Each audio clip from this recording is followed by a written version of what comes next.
Rock and roll. We're here talking to Pat Henry, celebrity trainer to the stars. You're a celebrity yourself. Say anything that you like. And a great bass player, and we've played together a few times as well with Norman. Listen, I'd like to know, Pat, when did you originally start? We'll talk about the music side of things. Well, I suppose I got interested in it when I went to see the Beatles. I was in the front row of the Adelphi Cinema in 1963 and 64 for the Rolling Stones, and I was sitting in the front row and I said to myself, Jesus, I'd like some of this, because the girls were screaming and they were going mad. I said, I'd have some of that. Yeah. And we got a chance then to meet them backstage in the Gresham, because my dad owned a record shop, and all the bands like Dickie Rock and all the bands used to go to my dad's shop in Summerhill and borrow the LPs and then learn them and then bring them back. Because my dad got all the records from America before anybody got them. Because he was involved with George O'Reilly. We used to own the Tara record shop. So all that sort of happened, and then I got a chance to meet the Beatles, and they signed the Please Please Me album that I had. I still have it. And the interest then in the music, it was there, and some of the lads used to paddle around with. We were into the Shadows. And I wanted to be Hank Marvin, and we got the Eggman guitar, and I was doing the best we could to learn Apache and everything else. And then, as I said, then the Rolling Stones came along, and they had a different slant on it. The blues came in. And were you at the Adelphi Rolling Stones? I was at the front row as well. Well, listen, just the backstage experience with the Beatles, what was that like? People would be very interested. Well, it was quite amazing, because my dad brought me back, and then they went out the back into a GPO van. That's how they got out of the back area. Escaped, But I mean, there was a couple of people that climbed up the drain pipe at the side of the Adelphi. And they got in, the women, they got into the dressing room with the Beatles, and they hid in the dressing room before they went on stage. And they heard them talking about what they were going to do and so on. And what's the guy that won the Oscar for the song once? What was his name? The singer. Glenn Hansard. His mother climbed up the drain pipe and got into the dressing room with Beatles. So there was great stories around the time, but I think it was an innocent time, that there was none of the violence that they have now at some of the gigs, and people were screaming and whatever, but they weren't acting the maggot and hurting people. So I suppose the interest then came on, and then I met Norman then in the Grafton Health Studio. We were training at the time to doing bodybuilding, and Norman then got me interested in the music and the stuff he was playing. He was sort of so far out there, I had to try and keep up with him. And that was difficult, because I had never played the type of stuff he was playing jazz. And were you playing bass now at this time? I was playing bass, Well, now you said about Eggman guitars. I mean, it was difficult to get instruments in Dublin at that time. And again, my dad got me the Eggman guitar. It was a green bass guitar, and then I had a green Eggman rhythm guitar. So we were trying to play the stuff the lads we hung around with, trying to play, but it wasn't until I met Norman that I realised that we could do a lot better. So the lads before that, we were playing with the Doorstop Blues Band. And we were playing with Wheatstone Bridge out in Swords. I was playing, a lot of the pop stuff and trying to do some of the blues stuff, which wasn't very, very successful. So we're talking about the mid-60s here. Mid-60s, Before I got married in 1969. The Beatles were in 63, Stones were 64. And then around 60, 68, I saw an ad in the paper for a Vox Teardrop guitar, the one that Brian Jones had. And this guitar was my dream. So I bought the guitar for 50 quid out of the paper. So I ended up getting a job with the Mexican show band. And I'm on stage playing this guitar, and this fella from the Tristan show band was there. There was about 2,000 people out in Portmarnock, in the Palm Beach, and he said to me, "That's a lovely guitar you have." And I said, "Yeah, I love it." He said, "That's my guitar. It's robbed out of my car." Oh no! I said, "It couldn't be. I bought it out of the paper." Yeah. So in the end, he said to me, "That's pink," and this was blue. So he scraped back a bit of paint, and it was pink. Yeah, it was. Oh my And God. I said to him, "Look, I'm really sorry, but I didn't would know about this." Yeah. So I had to pay him for the guitar again. Yeah. Oh my Because God. that's how what happened. Yeah. So in the end, what happened then after that was, I'd been playing with Norman, and I went out for an audition for the Mexican show band.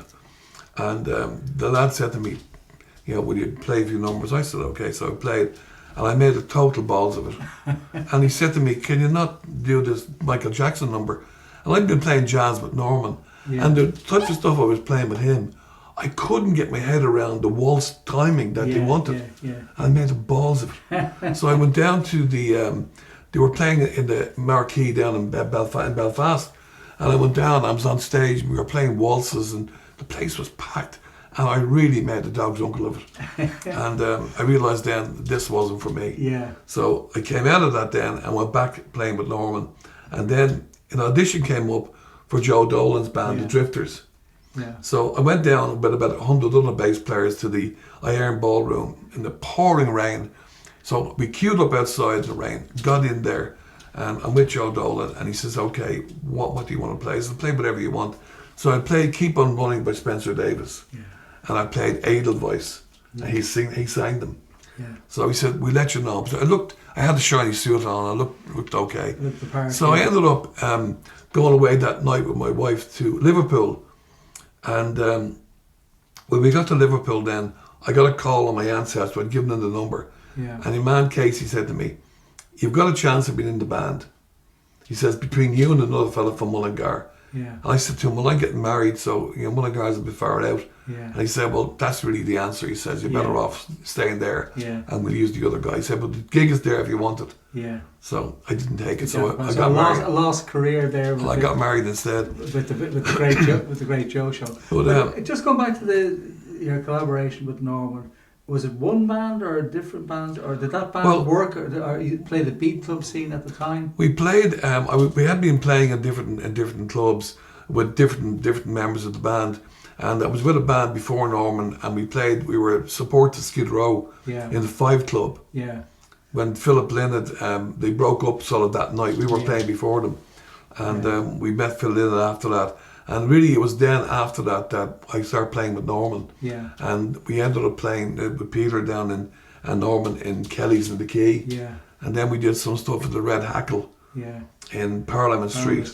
And then we played in a few other of the clubs. But there was a club called the Checkmate Club. Yeah. That was in Mary Street. Yeah. That was the first club that Rory Gallagher played in. Yeah. As in, even in the book, they got that wrong. They couldn't remember the name of the club, but it was the Checkmate Club. So I was there watching them. There was only 4 people in the audience watching Rory Gallagher with taste. That's incredible. It was frightening to see such an amazing guitar player and only 4 people. But with Norman then, once we started playing the jazz, which I was very interested in, and in order to get good, to keep up with Norman, you had to get better. Yeah. Because the stuff he was playing, I'd never heard before. Yeah. So jazz was, to me, a new expression. Yeah. So I ended up, getting, I think, better by playing with Norman. Sure. And we ended up then the Norman Teeling Band. Yeah. And we played some fantastic gigs. Yeah. And you've done quite a few I've heard 1 or 2 albums that you did with Norman. Yeah, we did 3 albums. We did Jazzing at Midnight, which was a jazz album, which I love. And then we did another 2 albums of Norman's original songs. Yeah. And they were, I think they were really good. They're very good. Yeah. The original songs albums. They were super, They're actually very tastefully done. Yeah. And was there a stage at which you said, look, I needed an alternative career here, or were you working at the same time? I was working at the same time, but Norman was obviously doing his art and doing very well in the art. We were broke. Yeah. And I was working in Cozengas at the time, and I ended up then leaving Cozengas to go and learn my trade in the Craft and Health Studio to become an instructor. I was earning about 120, 130 quid a week in '69. That's a lot of money. And I left that to get a job at 18 quid a week in the Craft and Health Studio. Yeah. So I met Norman there and met a few other people who were involved in the health. Yeah. And that was sort of my start of getting involved in the fitness business. Yeah. And then I eventually became a yoga teacher, and I worked there for doing yoga for about 14 years doing that. It's incredible. The whole the fitness culture, a lot of musicians bought into that because they wanted to keep, They did later on. Image. They did later on, but at the beginning they didn't. Yeah. A lot of the lads in the band, I remember the last time I was drunk was 1968, and I did a gig in Enniscorthy. So somebody had to stay sober. Yeah. I didn't drink, and I didn't take any drugs.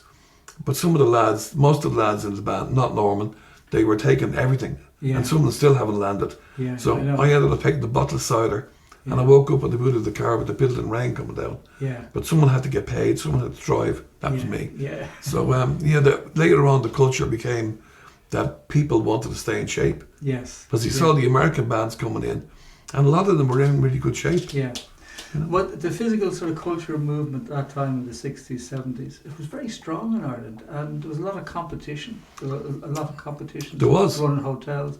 Well, Norman won the Mr. Dublin contest, and he was in great shape. And that's how I sort of saw this guy. He was our hero was Steve Reeves. Yeah. And we wanted to get like Steve Reeves. That's how we ended up having the beard. Yeah. I wanted to be Hercules. Yeah. And, Norman had won the contest. So he was mixing the physical culture with the music, with the art. Yeah. It was a great combination. Incredible. And he's still doing it. Yeah, but it also took us away from the drug culture, and it kept us away from all the bad stuff. We were only interested in training, keeping healthy, the music and the art. Yeah. And it was a great way of keeping away from all the other stuff. Yeah. So at that time, gyms must have been few and far between. How did that business develop? Well, there were a few. There was the Grafton Health Studio, there was the Olympic Health Studio, there was Health and Strength, there was the Apollo, and they were pure bodybuilding gyms, the Apollo and the Health and Strength. But the Grafton and the Olympic was more of an upmarket gym. Yeah. Yeah, you had people like Luke Kelly in the Grafton Health Studio. Right. Different clientele altogether. Yeah. Where the bodybuilding gyms and the Health and Strength were very much the hardcore, and the Hercules gym, they were all for the real weightlifters. They were going after. We were the pretty boys. We wanted to have the Steve Reeves look. Yeah. They just wanted to get strong. Yeah, sure. And so this became an incredible career for yourself. And how did that sort of transition into? Well, what happened was, I suppose, I was working as a yoga teacher for so many years, and then I did a stupid exercise one time, and I ended up being in hospital with my back. And the guy says to me, well, we'll have you out in a couple of days, you're in good shape. So, cutting the story very short, went down for the operation. They took the wrong disc out of my back and I was paralysed. Oh my God. After the operation. They told me I'd never walk again, and my foot dropped. Yeah. So, I ended up working really, really hard to try and get back. Because I was married, I was broke, and I had to do something else. My life was over. Yeah. So my wife then sort of said, look, you've got to get better. You've got a family support. Yeah. So I prayed, and I meditated, and I worked really hard.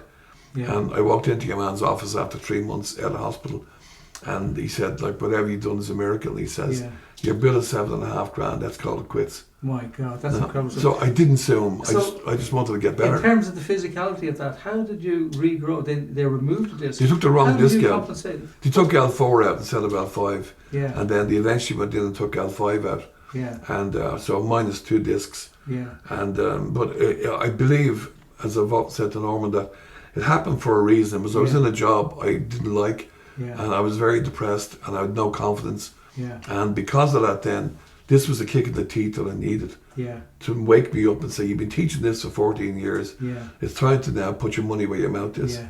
So I went home, went over to the guy I worked for, told him I was leaving, and he said, I hope whatever you do fails miserably. Yeah. Because if you succeed, it'll be really bad for the rest of us. My God. So I broke down in tears. I was really upset.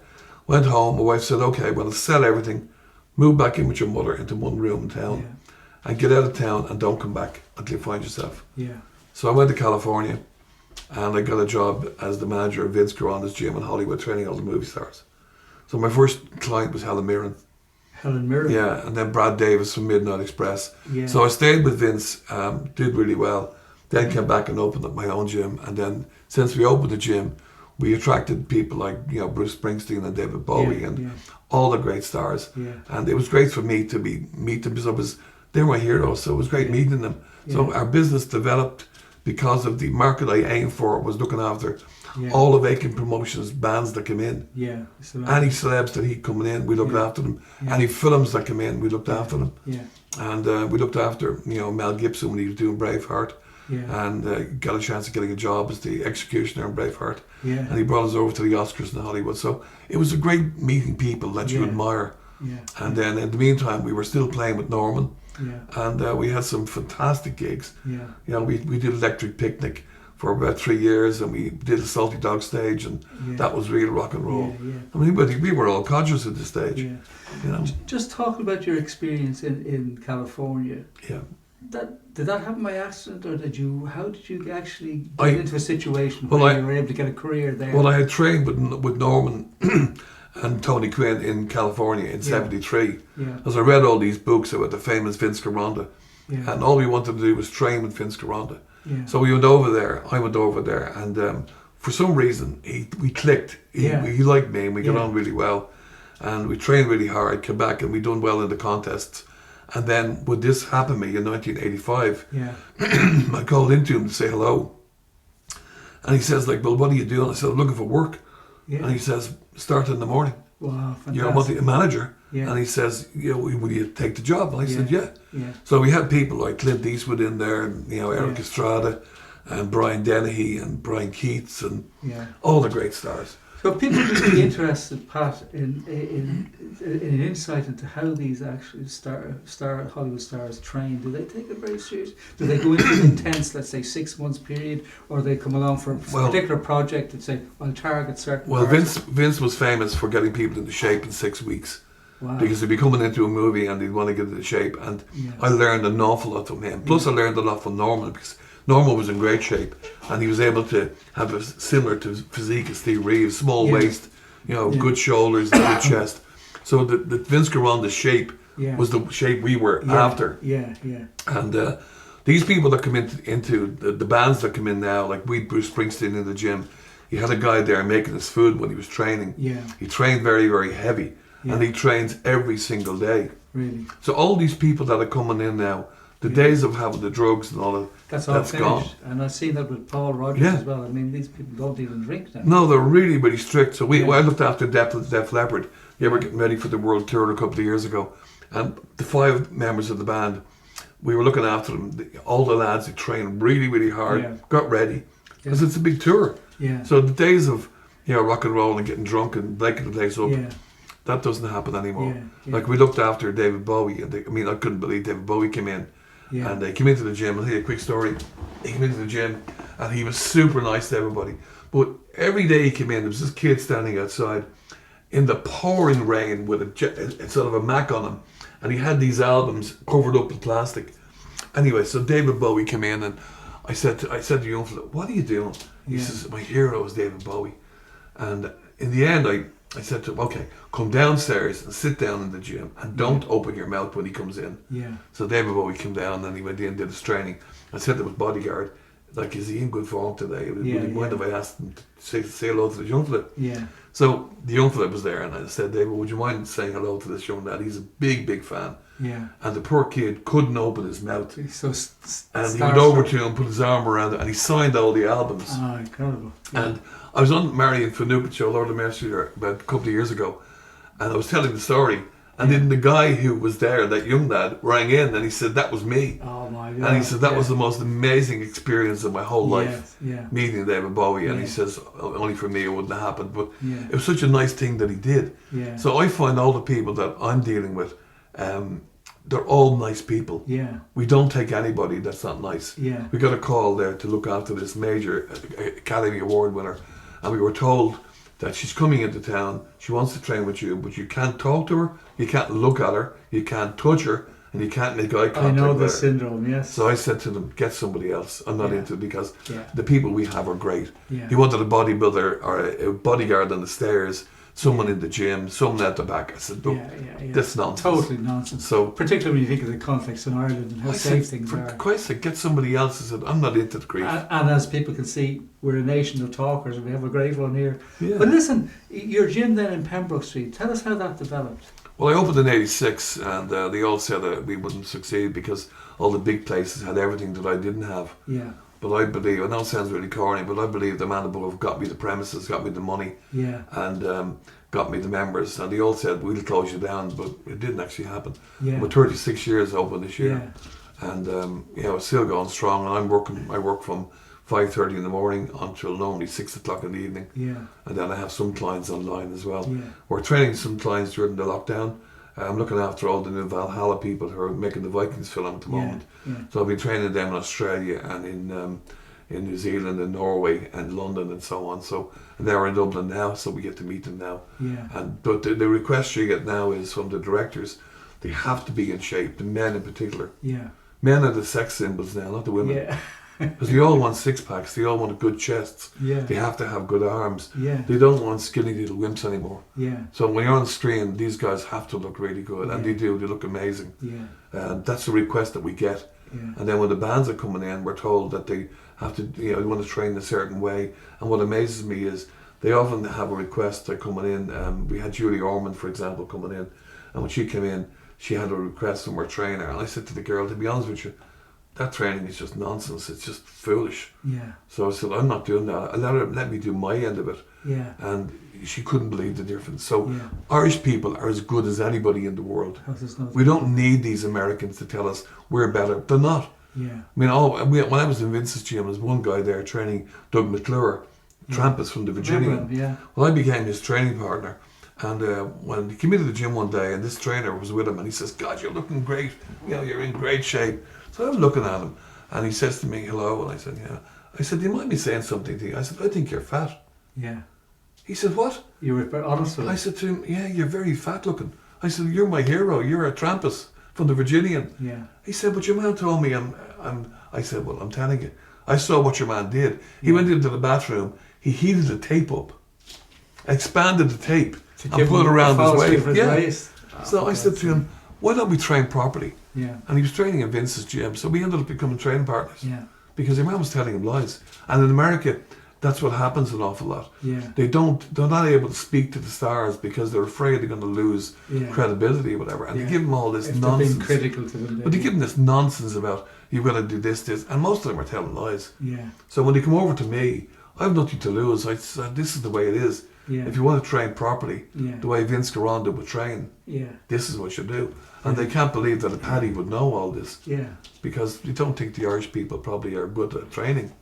It's a question I want to ask you, Pat. I mean, where your gym is, you almost come in from the market street of Baggage Street, it's bustling with it, and when you walk around the corner, where your gym is, it's quiet. There's a sort of an air of serenity. It has an energy in it, I think. And that's what I want to ask you. Yeah. Now, a couple of things you said there, the man above, the yoga and all the rest of it. There's a sort of a spiritual dimension to what you're doing. Does that run through your life, the music, the training? It does, but I think music is great for your soul. I think having played with Norman in the band, to me, it sort of saved me because I never got involved in acting the maggot, like getting drunk and going into drugs. I think it keeps you on a straight and narrow, and when you play the music, it makes you feel so good. And I've got the chance to play with some great musicians over the years, and it's all because of I put it down to playing with Norman because he's into it so much. And he's grumpy sometimes. Like we're all a bit grumpy, but he's grumpy as well. But we actually can get over that, and you learn because in order to get better, to keep up with him, you have to get better. Because most guitar players, I find, they're playing the same type of noisy stuff. They haven't got melody. He has melody. And the melody is what I love to hear. Like you have Joe Bonamassa, which has melody, and you have Gary Moore and Martin Taylor and all the great guitar players. I like the melody, and I learned that with Norman, where other guitar players, it's all noise and flying over the fretboard, and I don't think there's any feeling in it. And I'm a big fan of, I was a great fan of Elvis, and we had a chance to meet Elvis in 1973. And I rang up, I played in a show band, and the lads were in the Big 8 show band, were in Vegas. And I rang up and said, could we get a couple of tickets for the show? As Elvis was making the comeback. So we got the tickets for the show, and the guy I was with wouldn't go half with me on the petrol to go to Vegas. Go away. And we were waiting to the party afterwards as well. As Jim Hand was there, who I knew, and Jim Aiken was there, and Twink was there, and Paddy Cole. And we got a chance to go to meet the King, and we fucking blew it. You know, so the one that got away. So there's great stories about all that, but the music has brought me into all that area. And it's great. Even now, meeting all the bands is great. Were there any other personalities, music-wise, that impressed you in the days you were playing with Norman? What other people? The Shallows, probably. I mean, we're all, we're big fans of Shallows. And Charles Campbell, who's, I think, as good a guitarist as Hank Marvin is. He's astonishing. And, you know, I think the type of stuff that we were playing, again, it has a bit of energy in it. It has a bit of feeling in it. And it makes you feel good listening to it. Like even now, I have stuff for the Shallows in my car. And it brings you right back to the beginning, like where you were when you heard "Please Please Me" or when you heard Apache. So music can bring you back to good times in your life, you know. And my dad had a record shop, and so I heard all the, Eddie Cochran and all the great rock and rollers. Went to see Bill Haley, and my aunt was an usherette in the Royal, and we got to see Danny Kaye and all the great big stars. Billy Fury was on with Bridie Gallagher. When he took his shirt off, she walked off the stage, and the curtains came on, and they wouldn't open the curtains until they put his shirt back on. So it was great to be dipped in all that type of stuff, and and then I'll tell you one final story. I got a job in the Tara record shop for £1 a day, putting the sleeves into the records, because then the sleeves came separate for tax reasons. So I was in this record shop putting the sleeves in, and who walked in? This lady walked in, a blind lady walked in, with a White Christmas album in her arms. And who walked in? Only Bing Crosby. Go away.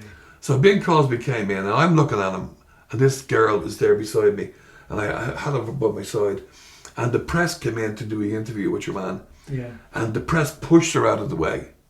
Really? And Bing Crosby saw this.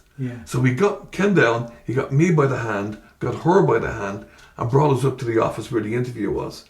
And he signed the album for her and sang her White Christmas. Go away. And he told the press to feck off and wait outside. And then when he's ready, he'll talk to them. And he spoke to the girl for about 20 minutes. So all that type That's of incredible. stuff. You're back to people, stars who really are nice. Real stars. Pat, you were saying, we were talking about the gym and your interest in spirituality and all that, the journey that you've been on. So when people, famous people come to train with you, obviously they're coming for the training, they're coming physically, but they're coming for something else as well. I think it's there in your personality. Is there anything that any of these celebrities or stars have fed back to you about how you have worked for them? Lots of them, yeah. Lots of those them. things. Well, I mean, they feel that I had a call today from this man. This man called into me yesterday, and he was walking like John Wayne, and his hip was in bits, and he couldn't walk. And I looked at him, and from learning over the years with Vince and with Norman and other people, I was able to see what I could do. I'm able to see things that maybe other people don't see. So he called me today, and he said, whatever you did, he says, I'm walking straight for the first time, he says, in about 10 years. He said, what did you do? I said, I've just adjusted your gait, the way you're walking. And I've got some of the stars that we dealt with, they would come back and say, whatever happened in your place, I feel really well. And I feel sort of good about myself. And I feel like I have energy that I didn't have. And it's not me, it's just the presence of this energy is in the gym. And I think you're dipped in that. We don't attract people who are not nice. They just don't come in. The people that we have the president comes into the gym, and they're just people that are people. We don't get the messers in. So we have a guy called Riccardo Cocciante, who's one of the biggest composers in the world. He wrote Juliet and Romero and Notre Dame de Paris, and he wrote for Celine Dion, and he's number one all over the world. So we ended up, the same thing happened. I didn't know who he was. Met him in the gym, got to train him, became good friends. He invited me over to Italy, and he says, "Would you come to the gig?" So I didn't know who he was. So we went over to Italy. Chauffeur picked us up, brought us to the hotel. I thought he was playing in the nightclub. He was playing in the Coliseum for the president. That's how big he is. Yeah. And he says that whatever energy we got from the gym, it's given them the energy to write great music. Yeah. So I think it's really funny that it's not coming from me. It's just coming from the presence of this energy. Oh, well, I think you've been very modest about that, Pat, because the energy comes from inside. I just like working with people, and if we can do anything to help them, we do it. It's not only about making money, it's about doing a good job and being good at what you do and doing the best you can. And that's what we try and do.